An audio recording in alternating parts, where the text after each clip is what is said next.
Selamat datang di channel YouTube Lorong Kelam Stories. Jejak yang terpendam, kehilangan yang mencabik hati. Sebuah kisah nyata yang menggugah jiwa.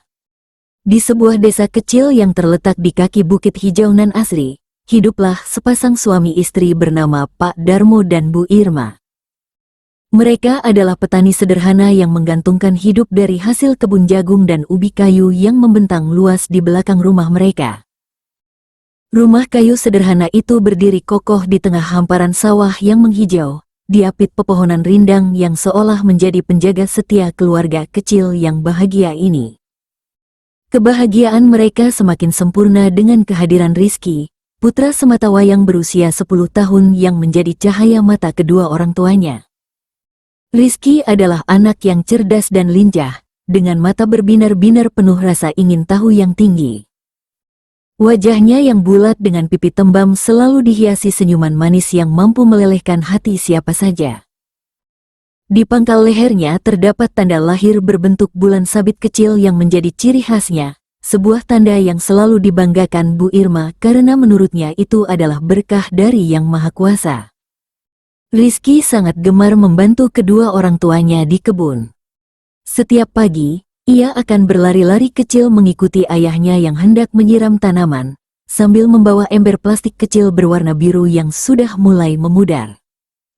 Suara tawanya yang riang selalu menggema di antara batang-batang jagung yang menjulang tinggi, bagai musik merdu yang memecah keheningan pagi. Bu Irma yang sedang memasak di dapur selalu tersenyum mendengar ocehan putranya yang tak pernah berhenti bertanya tentang segala hal. "Mama, kenapa daun jagung ini warnanya lebih hijau dari yang kemarin?" tanya Rizky suatu pagi sambil menunjuk-nunjuk daun jagung yang bergoyang tertiup angin sepoi-sepoi. "Karena Allah memberikan air hujan yang banyak kemarin malam, Nak. Makanya tanamannya jadi segar dan hijau," jawab Bu Irma dengan sabar sambil mengusap rambut keriting putranya yang mulai panjang. Pada tanggal 15 September tahun 1995, hari yang akan selalu terpatri dalam ingatan sebagai hari paling kelam dalam hidup keluarga Darmo, pagi itu dimulai seperti hari-hari biasanya. Matahari baru saja menyembul dari balik bukit, memancarkan sinar keemasan yang hangat menyapa bumi. Pak Darmo sudah bersiap-siap hendak ke kebun untuk memeriksa tanaman jagungnya yang sudah mulai berbuah, sementara Bu Irma sedang sibuk menyiapkan nasi liwet untuk sarapan keluarga kecil mereka. "Rizky, ayo bangun sayang, sudah pagi nih. Papa mau ke kebun, kamu mau ikut tidak?" panggil Pak Darmo sambil menggoyangkan bahu putranya yang masih tertidur pulas. Rizky menggeliat sebentar. Matanya yang masih mengantuk perlahan terbuka. "Iya Papa, Rizky mau ikut." "Tunggu sebentar ya," sahutnya sambil bangkit dari kasur dan bergegas mencuci muka. Setelah sarapan bersama dengan menu nasi liwet hangat dan sayur kangkung yang ditumis dengan tempe, keluarga kecil itu bersiap-siap menuju kebun. Rizky tampak sangat bersemangat pagi itu. Ia bahkan bersenandung kecil sambil melompat-lompat kecil di belakang ayahnya. Bu Irma yang melihat tingkah laku putranya hanya tersenyum geli sambil mengingatkan Rizky untuk berhati-hati. Kebun jagung dan ubi kayu keluarga Darmo terletak sekitar 500 meter dari rumah mereka, melewati jalan setapak yang berkelok-kelok di antara pepohonan bambu yang rapat. Untuk mencapai ke sana, mereka harus melewati sebuah jembatan kayu kecil yang melintasi sungai jernih yang airnya mengalir tenang. Suara gemericik air yang bersentuhan dengan batu-batu kecil selalu menjadi musik latar yang menenangkan setiap kali mereka berjalan menuju kebun. Sesampainya di kebun, Pak Darmo langsung sibuk memeriksa tanaman jagungnya satu persatu, memastikan tidak ada hama yang menyerang. Sementara itu, Rizky dengan antusias berlarian di antara barisan tanaman ubi kayu, sesekali berhenti untuk mengamati daun-daun yang bergoyang tertiup angin. Bu Irma yang ikut ke kebun pagi itu sedang sibuk mencabut rumput liar yang tumbuh di sela-sela tanaman. "Rizky, jangan main jauh-jauh ya nak. Mama dan Papa ada di sini," pesan Bu Irma sambil terus mencabuti rumput dengan cangkul kecilnya. "Iya Ma," Rizky di sini aja, sahut Rizky sambil asyik bermain dengan belalang yang hinggap di daun ubi kayu. Waktu berlalu begitu cepat, tanpa terasa matahari sudah bergeser tinggi ke atas kepala. Pak Darmo yang merasa pekerjaannya sudah cukup untuk pagi itu, berteriak memanggil putranya. Rizky, ayo pulang. Nanti mama sudah masak sayur asem kesukaanmu. Tidak ada sahutan. Kebun yang tadi ramai dengan suara ocehan Rizky tiba-tiba menjadi hening, hanya terdengar suara angin yang berdesir di antara daun-daun jagung. Pak Darmo mengira anaknya sedang bermain petak umpet seperti biasanya. Rizky, papa tahu kamu bersembunyi. Ayo keluar, waktunya pulang. Panggil Pak Darmo lagi dengan suara yang lebih keras, sambil berjalan menelusuri barisan tanaman jagung. Bu Irma yang mulai merasa cemas ikut mencari sambil memanggil-manggil nama putranya. Rizky sayang, jangan bercanda. Mama sudah khawatir nih. Mereka berdua mulai panik ketika setelah berkeliling seluruh kebun selama hampir 1 jam, sosok Rizky tidak juga ditemukan. Pak Darmo berlari pulang ke rumah dengan harapan anaknya sudah lebih dulu kembali, namun rumah mereka sunyi senyap. Bu Irma yang mengikuti di belakang sudah mulai menangis terisak-isak, dadanya sesak seolah ada beban berat yang menindihnya. Ya Allah, di mana anakku? Rizky, Rizky. Isak Bu Irma sambil memeluk bantal guling putranya yang masih berbau harum sabun mandi anak-anak.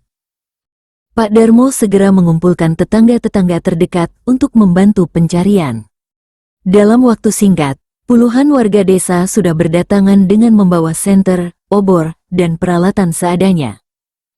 Mereka membagi diri menjadi beberapa kelompok untuk menyisir setiap sudut desa, mulai dari kebun-kebun tetangga, sungai, hutan kecil di ujung desa, bahkan hingga ke makam tua yang jarang dikunjungi orang.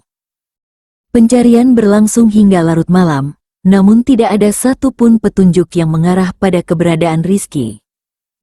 Kepala desa yang juga ikut turun tangan dalam pencarian, memutuskan untuk melanjutkan pencarian keesokan harinya dengan bantuan polisi dari kecamatan. Malam itu menjadi malam terpanjang dalam hidup Pak Darmo dan Bu Irma. Mereka tidak bisa memejamkan mata sedetik pun, terus berkeliling rumah sambil berharap pintu akan diketuk dan Rizky akan masuk dengan senyuman polosnya. Bu Irma terus berdoa dan mengaji hingga subuh. Air matanya tak pernah berhenti mengalir membasahi mukena putihnya. Fajar menyingsing dengan membawa harapan baru, namun juga kekhawatiran yang semakin mendalam. Polisi dari kecamatan datang dengan membawa anjing pelacak dan peralatan pencarian yang lebih lengkap. Mereka mulai melakukan pencarian secara sistematis, dimulai dari titik terakhir Rizky terlihat di kebun jagung keluarga Darmo.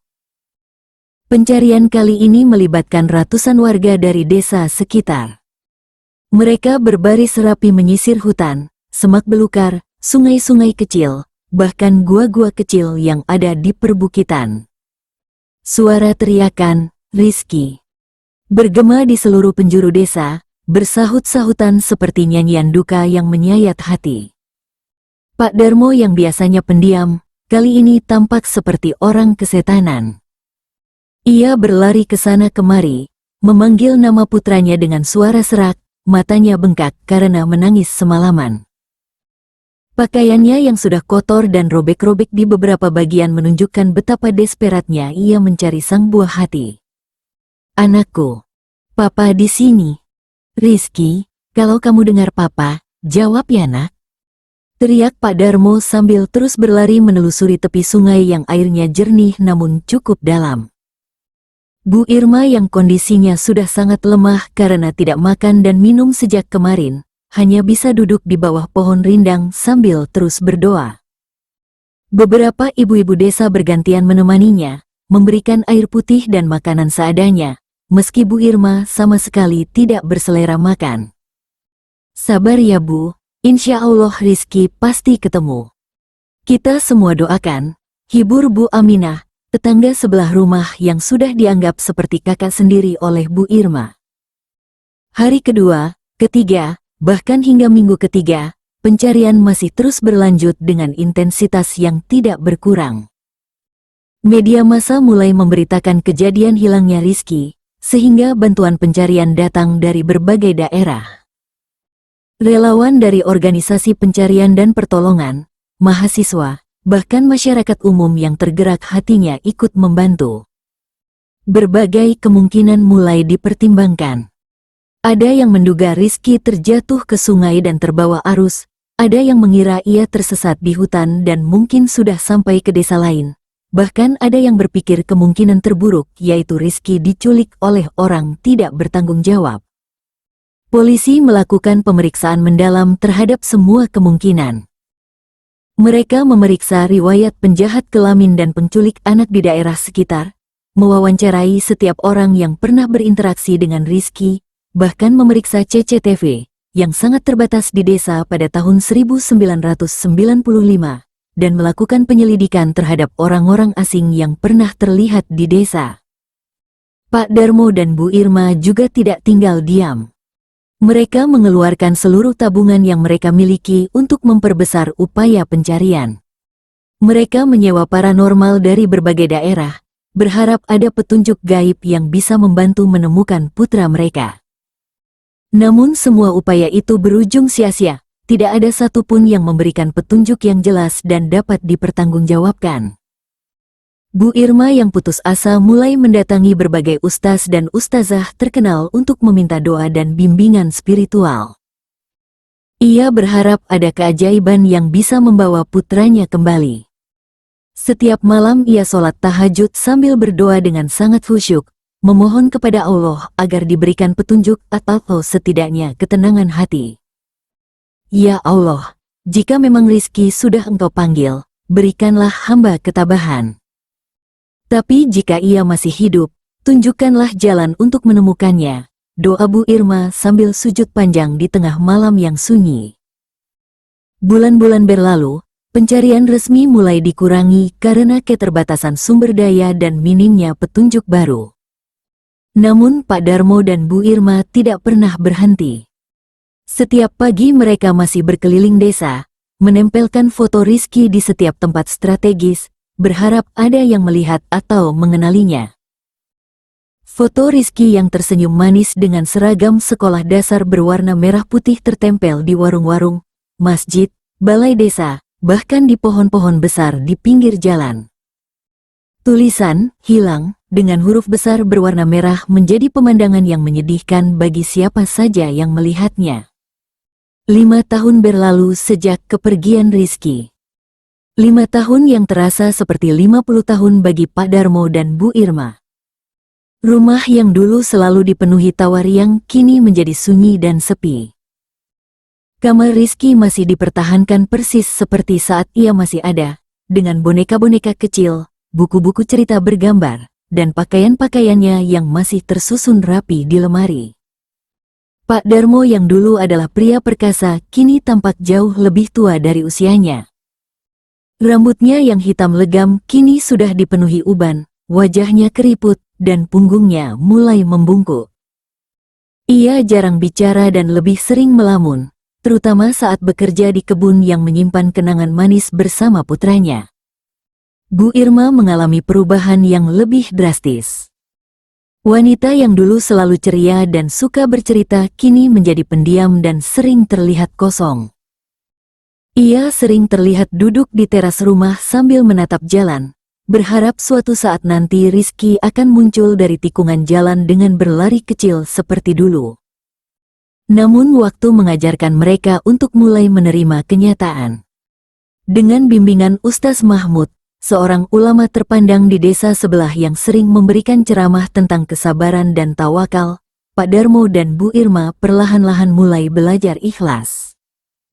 Pak Darmo, Bu Irma, saya tahu betapa beratnya cobaan yang kalian hadapi. Tapi ingatlah, Allah tidak akan memberikan cobaan melebihi kemampuan hambanya. Rizky adalah amanah yang dititipkan Allah kepada kalian. Dan sekarang Allah meminta kembali amanahnya itu. Kita harus berserah diri dan tetap berdoa untuk kebaikan Rizky dimanapun ia berada, nasihat Ustaz Mahmud dengan suara yang penuh empati. Pesan-pesan spiritual itu perlahan-lahan mulai mengisi hati mereka yang kosong. Mereka mulai lebih rajin beribadah, sering mengaji bersama di masjid, dan ikut dalam kegiatan sosial untuk membantu sesama. Aktivitas-aktivitas itu sedikit banyak membantu mengalihkan kesedihan mereka. Pak Darmo kembali fokus menggarap kebunnya dengan lebih serius. Ia menanam berbagai jenis sayuran dan buah-buahan, tidak hanya jagung dan ubi kayu seperti dulu. Hasil panen yang melimpah ia bagikan kepada tetangga-tetangga yang kurang mampu, sebagai bentuk sedekah untuk almarhum Rizky. Bu Irma mulai aktif dalam kegiatan pengajian ibu-ibu dan sering membantu tetangga yang sedang membutuhkan bantuan. Ia juga mulai mengajar mengaji anak-anak kecil di musola dekat rumahnya. Meski setiap kali melihat anak-anak sebaya Rizky, hatinya masih terasa perih. Tahun ke-10, mereka sudah benar-benar ikhlas dan pasrah. Pencarian aktif sudah dihentikan total, meski harapan untuk bertemu kembali dengan Rizky tidak pernah pudar dari hati mereka. Mereka menganggap Rizky sudah kembali ke pangkuan Allah, dan mereka harus menjalani sisa hidup mereka dengan penuh rasa syukur atas waktu indah yang pernah mereka miliki bersama putra semata wayang itu. Rizky pasti sudah jadi anak yang baik di surga sana. Mama dan papa harus kuat dan tetap berbuat baik supaya nanti bisa ketemu lagi di surga, kata Bu Irma suatu malam sambil memeluk foto Rizky sebelum tidur, ritual yang masih ia lakukan setiap malam selama 15 tahun terakhir. Tahun 2015, genap 20 tahun sejak kepergian Rizky, kehidupan Pak Darmo dan Bu Irma sudah kembali normal meski dengan luka yang tidak pernah sembuh sepenuhnya. Mereka sudah berusia senja, Pak Darmo 65 tahun dan Bu Irma 60 tahun, namun masih aktif menggarap kebun yang menjadi sumber penghidupan mereka. Kebun mereka kini sudah berkembang pesat. Selain jagung dan ubi kayu, mereka juga menanam singkong, ketela rambat, kacang tanah, dan berbagai jenis sayuran. Hasil panen yang melimpah membuat kehidupan ekonomi mereka jauh lebih baik dibanding 20 tahun lalu. Namun pada pertengahan tahun itu, mulai terjadi hal-hal aneh yang mengganggu ketenangan mereka. Tanaman jagung dan ubi kayu yang sudah siap panen sering ditemukan dalam kondisi rusak parah, seolah-olah dimakan oleh binatang buas yang sangat lapar. Yang aneh, kerusakan itu tidak seperti ulah hama biasa yang biasanya menyerang tanaman mereka. Daun-daun jagung yang masih muda robek-robek dengan bekas gigitan yang kasar, tongkil jagung yang sudah mulai tua dikupas dengan cara yang tidak beraturan, meninggalkan sisa-sisa yang berserakan di sekitar tanaman. Umbi-ubi kayu dicabut secara paksa dari tanah, ada yang dimakan habis, ada yang hanya digigit-gigit dan dibuang begitu saja. Aneh sekali ini, binatang apa yang makannya kayak gini ya? Gumam Pak Darmo sambil mengamati sisa-sisa tanaman jagungnya yang rusak parah. Bu Irma yang ikut memeriksa turut merasa heran. Kalau babi hutan biasanya tidak seperti ini cara makannya. Ini seperti ada orang yang sengaja merusak tanaman kita. Kerusakan itu terjadi hampir setiap malam, meski Pak Darmo sudah memasang berbagai jenis perangkap dan pagar bambu di sekeliling kebun. Bahkan ketika ia memasang lampu penerangan dengan bantuan genset kecil, kerusakan tetap saja terjadi. Yang lebih aneh lagi, tidak ada jejak kaki binatang atau manusia yang jelas di sekitar area yang rusak. Pak Darmo mulai bertanya kepada tetangga-tetangga yang kebunnya berdekatan. Namun mereka mengaku tidak mengalami hal serupa. Hanya kebun Pak Darmo dan Bu Irma yang terus-menerus diserang oleh makhluk misterius ini. Pak, saya sudah berkebun puluhan tahun, tapi belum pernah lihat kerusakan seperti ini. Ini bukan ulah binatang biasa, kata Pak Tono, tetangga yang kebunnya bersebelahan dengan kebun Pak Darmo. Kerugian yang mereka alami cukup besar. Dalam sebulan, hampir seperempat dari hasil panen mereka rusak dan tidak bisa dijual. Bu Irma yang biasanya sabar mulai merasa khawatir dan stres. Ia sering tidak bisa tidur nyenyak karena memikirkan apa yang sebenarnya terjadi pada kebun mereka. Pak, bagaimana kalau kita jaga malam-malam? Siapa tahu kita bisa lihat apa yang merusak tanaman kita, usul Bu Irma suatu hari setelah menemukan hampir satu barisan tanaman ubi kayu rusak total. Pak Darmo yang memang sudah merencanakan hal yang sama langsung menyetujui. Mereka sepakat untuk bergantian jaga malam mulai pukul 9 malam hingga subuh, bersembunyi di gubuk kecil yang mereka bangun di pinggir kebun khusus untuk menyimpan alat-alat pertanian. Malam pertama, Pak Darmo yang bertugas jaga. Ia membawa senter, parang kecil, dan sebotol kopi panas untuk menahan kantuk. Gubuk kecil itu terletak di posisi strategis sehingga bisa mengawasi hampir seluruh area kebun, meski jarak pandangnya terbatas karena tanaman jagung yang sudah tinggi. Jam menunjukkan pukul 11 malam ketika Pak Darmo mulai mendengar suara gemerisik di antara tanaman jagung.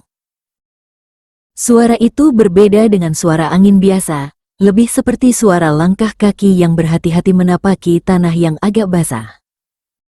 Jantung Pak Darmo mulai berdetak kencang, tangannya menggenggam erat senter dan parang.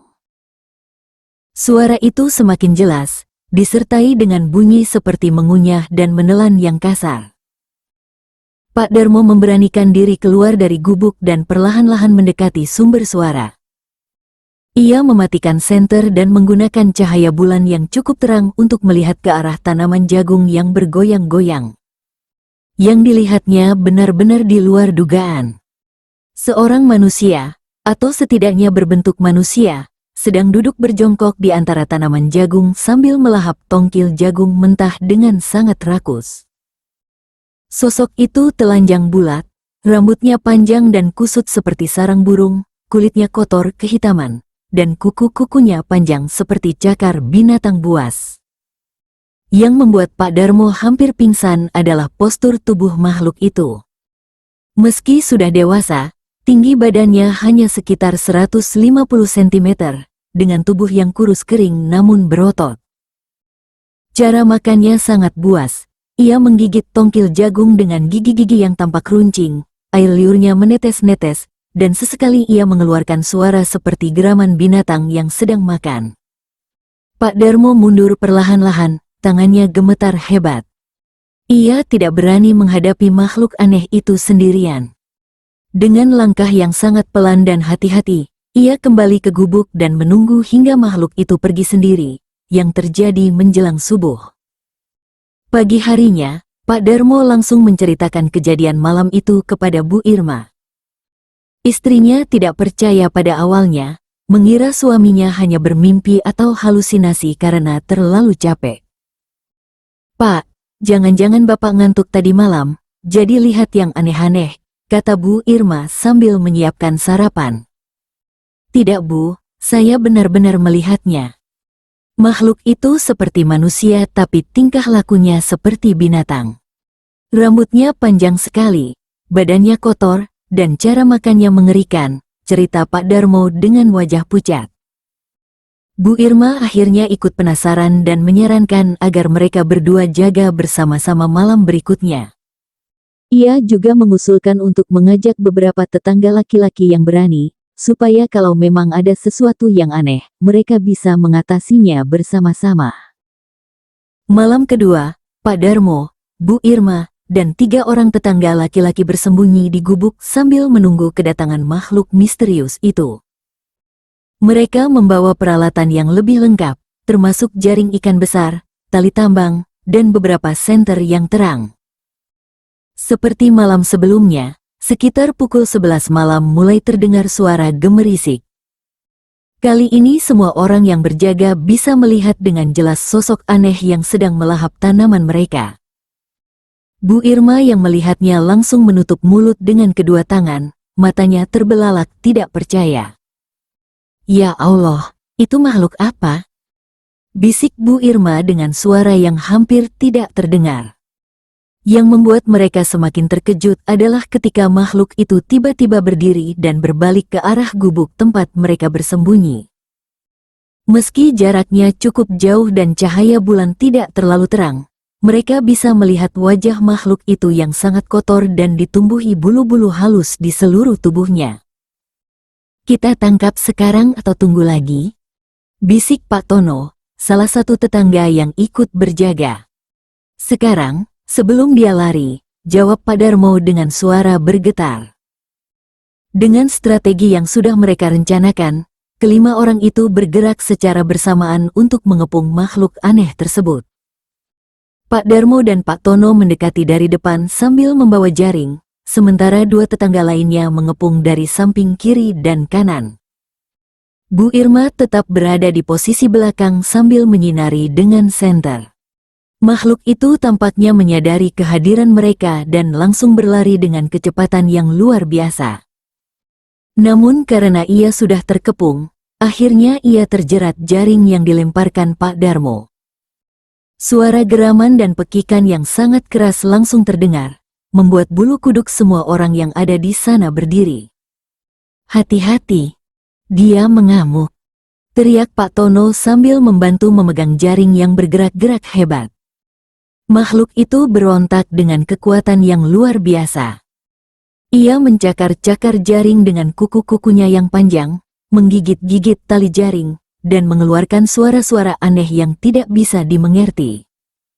Air liurnya berbuih, matanya merah menyala, dan seluruh tubuhnya bergetar karena marah dan ketakutan.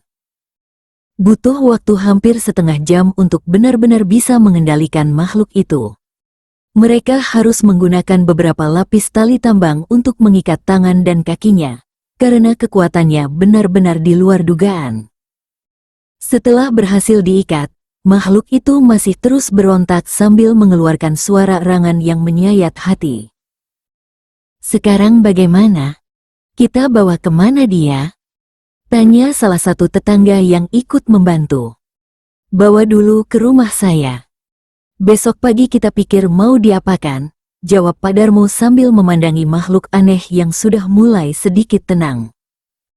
Mereka bergotong royong mengangkat makhluk itu ke rumah Pak Darmo. Perjalanan yang biasanya hanya 5 menit menjadi 15 menit karena makhluk itu terus berontak dan mereka harus berhenti beberapa kali untuk mengencangkan ikatan. Sesampainya di rumah, mereka menempatkan makhluk itu di gudang belakang yang cukup luas dan aman. Makhluk itu terus mengeluarkan suara-suara aneh, kadang seperti isakan, kadang seperti geraman, dan kadang seperti suara anak kecil yang ketakutan. Bu Irma yang mendengarnya merasa hatinya tercubit, ada sesuatu yang familiar dari suara-suara itu. Malam itu tidak ada yang bisa tidur nyenyak. Suara makhluk aneh itu terus terdengar dari gudang, membuat seluruh penghuni rumah gelisah. Pak Darmo dan Bu Irma bergantian mengintip ke gudang, memastikan makhluk itu masih terikat dengan aman. Pak, kenapa ya rasanya suara dia itu familiar? Seperti pernah dengar, gumam Bu Irma sambil duduk di tempat tidur, memeluk guling. Saya juga merasa begitu, Bu. Tapi tidak mungkin kan? Makhluk seperti itu dari mana asalnya? Jawab Pak Darmo sambil menggaruk-garuk kepala yang sudah botak. Pagi harinya, berita tentang penangkapan makhluk aneh itu sudah menyebar ke seluruh desa. Warga berbondong-bondong datang ke rumah Pak Darmo untuk melihat makhluk misterius yang sudah meresahkan kebun selama berbulan-bulan.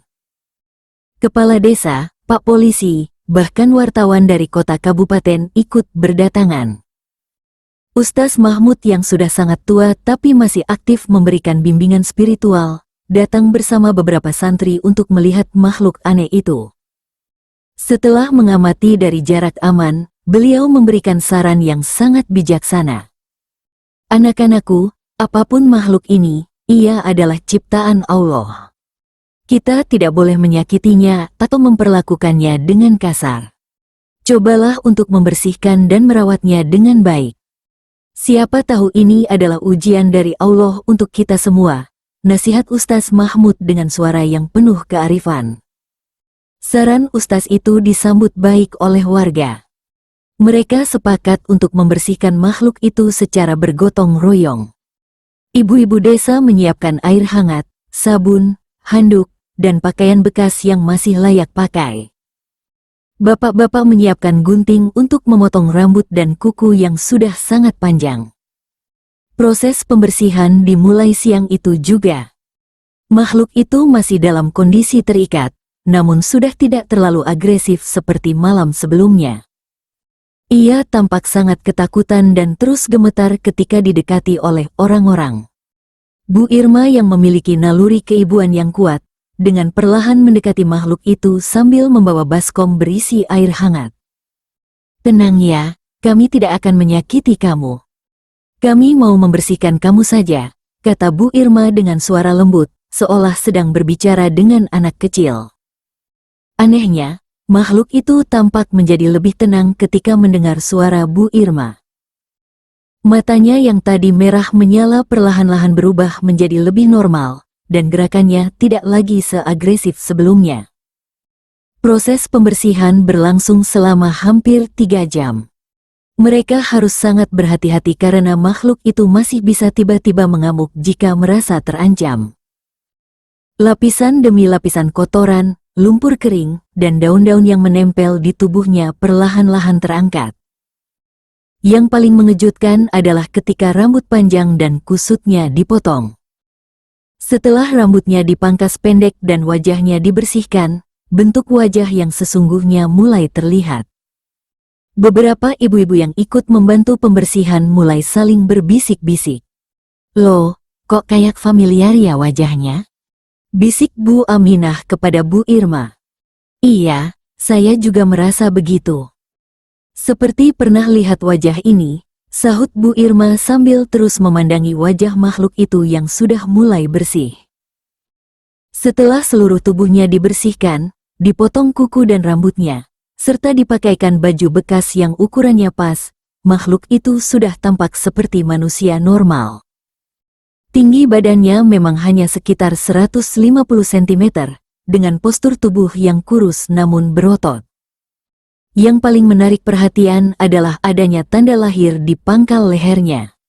Bu Irma yang melihat tanda lahir itu langsung terduduk lemas. Tangannya bergetar hebat sambil menunjuk ke arah leher makhluk itu. Pak Darmo, lihat itu. Tanda lahirnya," kata Bu Irma dengan suara yang hampir tidak terdengar. Pak Darmo yang mendengar panggilan istrinya langsung mendekat dan melihat ke arah yang ditunjuk Bu Irma. Matanya terbelalak, jantungnya berdetak sangat kencang, dan kakinya terasa lemas. Tanda lahir berbentuk bulan sabit kecil di pangkal leher itu persis sama dengan tanda lahir yang dimiliki oleh putra mereka yang hilang 20 tahun lalu. "Tidak mungkin. Tidak mungkin," gumam Pak Darmo sambil mundur beberapa langkah, wajahnya pucat pasi. Bu Irma dengan perlahan mendekati makhluk itu dan memandangi wajahnya dari jarak dekat. Setelah dibersihkan, bentuk wajahnya memang sangat mirip dengan Rizky kecil. Hanya saja sekarang sudah dewasa dan dengan ekspresi yang sangat liar serta tatapan mata yang kosong. "Rizky, kamu Rizky kan?" bisik Bu Irma sambil mengulurkan tangannya hendak menyentuh wajah makhluk itu. Makhluk itu tiba-tiba bereaksi ketika mendengar nama Rizky. Ia menoleh ke arah Bu Irma dengan tatapan yang aneh, seolah ada secercah pengenalan di matanya yang selama ini kosong. Mulutnya bergerak-gerak seolah ingin mengeluarkan suara, namun yang keluar hanya erangan yang tidak jelas. Warga yang melihat kejadian itu mulai berbisik-bisik. Mereka yang sudah lama tinggal di desa dan ingat dengan kejadian hilangnya Rizky 20 tahun lalu, mulai menyadari kemiripan yang sangat mencolok antara makhluk itu dengan foto-foto Rizky yang dulu ditempel di mana-mana. "Astaga! Jangan-jangan ini benar-benar Rizky yang dulu hilang itu?" kata Pak Tono dengan suara tidak percaya. "Kalau benar, berarti dia sudah hidup di hutan selama 20 tahun? Bagaimana bisa?" tambah Bu Aminah sambil menatap tidak percaya. Setelah kepastian bahwa makhluk itu adalah Rizky yang sudah hilang selama 20 tahun, seluruh desa gempar. Berita itu dengan cepat menyebar hingga ke kota kabupaten, dan berbagai pihak mulai berdatangan untuk melihat keajaiban yang terjadi di desa kecil itu. Dokter dari rumah sakit kabupaten datang untuk memeriksa kondisi Rizky. Hasil pemeriksaan menunjukkan bahwa secara fisik ia sehat, namun mengalami gangguan mental yang sangat parah. Ia tidak bisa berkomunikasi dengan bahasa manusia, tidak mengenali siapapun, dan tingkah lakunya masih sangat liar seperti binatang. Berdasarkan pemeriksaan, pasien ini mengalami sindrom feral child, yaitu kondisi di mana seseorang hidup terisolasi dari peradaban manusia dalam waktu yang sangat lama sehingga kehilangan kemampuan bersosialisasi dan berbahasa, jelas dokter kepada Pak Darmo dan Bu Irma. Psikolog dari Universitas Kota juga ikut terlibat untuk membantu proses rehabilitasi Rizky. Mereka menjelaskan bahwa kemungkinan untuk mengembalikan Rizky ke kondisi normal sangat kecil, mengingat ia sudah hidup liar selama 20 tahun sejak masih anak-anak. Pak, Bu, saya tidak ingin memberikan harapan palsu. Kasus seperti ini sangat langka, dan biasanya sangat sulit untuk direhabilitasi. Namun kita akan mencoba yang terbaik, kata psikolog tersebut dengan hati-hati. Pak Darmo dan Bu Irma tidak peduli dengan semua penjelasan medis itu. Bagi mereka, yang penting adalah putra mereka sudah kembali, meski dalam kondisi yang sangat berbeda.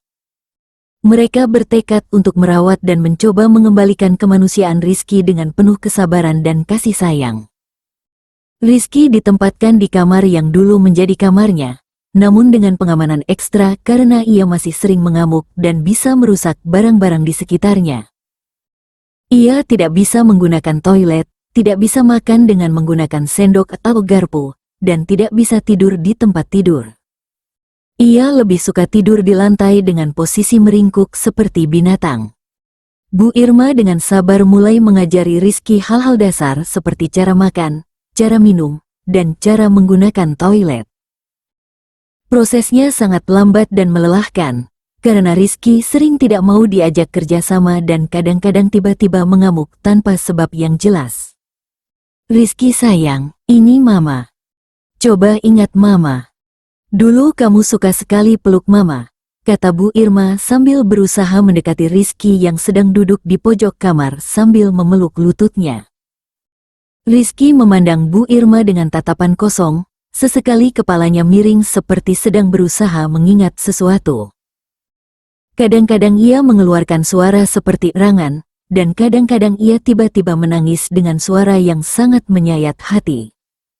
Pak Darmo juga tidak tinggal diam. Ia sering duduk di samping Rizky sambil menceritakan kenangan-kenangan lama, berharap ada bagian dari ingatan anaknya yang masih tersisa. Ia menunjukkan foto-foto lama, mainan-mainan Rizky yang masih disimpan, dan bahkan membawa Rizky ke kebun tempat ia dulu sering bermain. Ini kebun kita Rizky. Dulu kamu suka sekali main di sini. Kamu suka banget bantu Papa nyiram tanaman, cerita Pak Darmo sambil menunjuk-nunjuk tanaman jagung yang masih tumbuh subur. Rizky tampak sedikit lebih tenang ketika dibawa ke kebun. Ia berjalan-jalan di antara tanaman dengan langkah yang masih canggung, sesekali berhenti untuk menyentuh daun-daun atau batang tanaman. Ada kilatan sesuatu di matanya, seolah ada memori yang samar-samar terusik. Bulan-bulan berlalu dengan perjuangan yang sangat berat. Pak Darmo dan Bu Irma bergantian merawat Rizky selama 24 jam sehari. Mereka harus menyuapi makanannya karena ia tidak bisa makan sendiri, memandikannya karena ia takut dengan air, dan menjaganya di malam hari karena ia sering terbangun dengan teriakan-teriakan yang mengerikan. Namun perlahan-lahan, ada sedikit kemajuan. Rizky mulai mengenali Bu Irma dan Pak Darmo, meski masih belum bisa berkomunikasi dengan kata-kata. Ia mulai bisa makan makanan yang dimasak, meski masih dengan cara yang sangat kasar. Ia juga mulai bisa tidur di tempat tidur, meski masih sering terjatuh karena tidak terbiasa. Yang paling menggembirakan adalah ketika Rizky mulai menunjukkan reaksi terhadap nama-nama tertentu. Ketika Bu Irma menyebutkan kata Mama atau Papa, Rizky akan menatap dengan lebih fokus. Ketika disebutkan kata kebun, ia akan menoleh ke arah jendela yang menghadap ke kebun. Mama yakin Rizky sebenarnya masih ingat, tapi dia kesulitan untuk mengungkapkannya, kata Bu Irma kepada Pak Darmo suatu malam setelah Rizky tertidur. Ustaz Mahmud yang sering datang untuk membantu memberikan bimbingan spiritual, menyarankan agar mereka terus bersabar dan tidak putus asa. Beliau sering memimpin doa bersama untuk kesembuhan Rizky, dan mengajak seluruh warga desa untuk ikut mendoakan. Allah Maha Kuasa atas segala sesuatu. Jika Allah berkehendak, Rizky bisa kembali normal. Yang penting kita terus berusaha dan berdoa, nasihat Ustaz Mahmud sambil mengusap kepala Rizky yang sedang duduk diam di samping Bu Irma. Dokter dan psikolog yang menangani kasus Rizky juga memberikan dukungan dan bimbingan teknis. Mereka memberikan terapi-terapi sederhana yang bisa dilakukan di rumah, seperti latihan motorik, latihan komunikasi dasar, dan terapi bermain menggunakan benda-benda yang familiar. Pada tahun ketiga sejak ditemukannya kembali, Rizky mulai menunjukkan kemajuan yang lebih signifikan. Ia sudah bisa berjalan dengan normal, makan dengan menggunakan tangan, meski belum bisa menggunakan sendok, dan yang paling membahagiakan adalah ia sudah mulai bisa mengeluarkan kata-kata sederhana. Ma, kata Rizky suatu pagi sambil menatap wajah Bu Irma yang sedang menyuapi sarapannya. Bu Irma langsung menangis terharu mendengar kata pertama yang diucapkan putranya setelah 23 tahun. Ia memeluk Rizky erat-erat sambil terus mengucapkan syukur kepada Allah. Iya sayang, Mama ada di sini. Mama sayang sama Rizky, kata Bu Irma sambil mengelus-elus rambut Rizky yang sudah mulai tumbuh lebat. Pak Darmo yang mendengar kabar gembira itu langsung berlari dari kebun. Ia ikut menangis bahagia sambil memeluk istri dan anaknya. Keluarga kecil itu akhirnya bisa merasakan kebahagiaan yang sudah lama hilang, meski dalam bentuk yang berbeda dari dulu. Kemajuan Rizky terus berlanjut, meski sangat lambat. Ia mulai bisa mengucapkan kata, papa, makan, minum, dan beberapa kata sederhana lainnya. Ia juga mulai menunjukkan emosi yang lebih normal, seperti tersenyum ketika senang dan menangis ketika sedih. Namun keajaiban itu tidak berlangsung lama. Pada tahun kelima sejak ditemukannya kembali, kondisi kesehatan Rizky mulai menurun drastis. Tubuhnya yang memang sudah lemah karena hidup liar selama 20 tahun di hutan, tidak mampu beradaptasi sepenuhnya dengan pola hidup normal. Dokter menjelaskan bahwa tubuh Rizky mengalami berbagai komplikasi akibat malnutrisi kronis, infeksi yang tidak tertangani selama bertahun-tahun, dan stres psikologis yang luar biasa. Organ-organ vitalnya sudah tidak berfungsi dengan baik, dan kondisinya semakin memburuk dari hari ke hari. Pak, Bu, saya harus jujur bahwa kondisi Rizky sangat kritis. Tubuhnya sudah terlalu lemah untuk bisa bertahan lebih lama. Yang bisa kita lakukan sekarang adalah memberikan perawatan terbaik dan membuat dia merasa nyaman, kata dokter dengan nada yang sangat hati-hati. Mendengar vonis tersebut, Pak Darmo dan Bu Irma merasa dunia mereka runtuh untuk kedua kalinya. Mereka baru saja mendapatkan kembali putra mereka, namun sekarang harus bersiap untuk kehilangannya lagi, kali ini untuk selamanya. Namun mereka tidak menyerah. Setiap hari mereka habiskan untuk merawat Rizky dengan penuh kasih sayang. Bu Irma tidak pernah meninggalkan sisi Rizky, terus mengusap rambutnya, menyanyikan lagu-lagu lama yang dulu sering dinyanyikan ketika Rizky masih kecil, dan terus berbisik kata-kata cinta kepada putranya. Rizky sayang, Mama tahu kamu sudah capek. Kalau kamu mau istirahat, tidak apa-apa sayang. Mama dan Papa akan selalu sayang sama kamu, bisik Bu Irma sambil mengelus pipi Rizky yang sudah semakin kurus. Pak Darmo juga tidak mau kalah. Ia sering duduk di samping tempat tidur Rizky sambil menceritakan rencana-rencana yang ingin mereka lakukan bersama, meski dalam hati ia tahu bahwa semua itu mungkin tidak akan pernah terwujud. Rizky, nanti kalau kamu sudah sehat, kita ke kebun lagi ya. Papa mau ajarin kamu nanam jagung seperti dulu, kata Pak Darmo sambil memegang tangan putranya yang sudah sangat dingin. Ustaz Mahmud sering datang untuk memberikan bimbingan spiritual dan memimpin doa bersama. Beliau menyarankan agar Pak Darmo dan Bu Irma ikhlas dan berserah diri kepada Allah, karena hidup dan mati adalah kehendak-Nya. Anak-anakku, bersyukurlah karena Allah telah memberikan kesempatan kepada kalian untuk bertemu kembali dengan rizki, meski hanya sebentar. Gunakan waktu yang tersisa ini untuk saling memaafkan dan mengucapkan kata-kata yang ingin kalian sampaikan, nasihat Ustaz Mahmud dengan suara yang penuh kebijaksanaan. Pada malam terakhir hidupnya, Rizky tampak lebih tenang dari biasanya. Ia tidak lagi gelisah atau mengigau seperti malam-malam sebelumnya.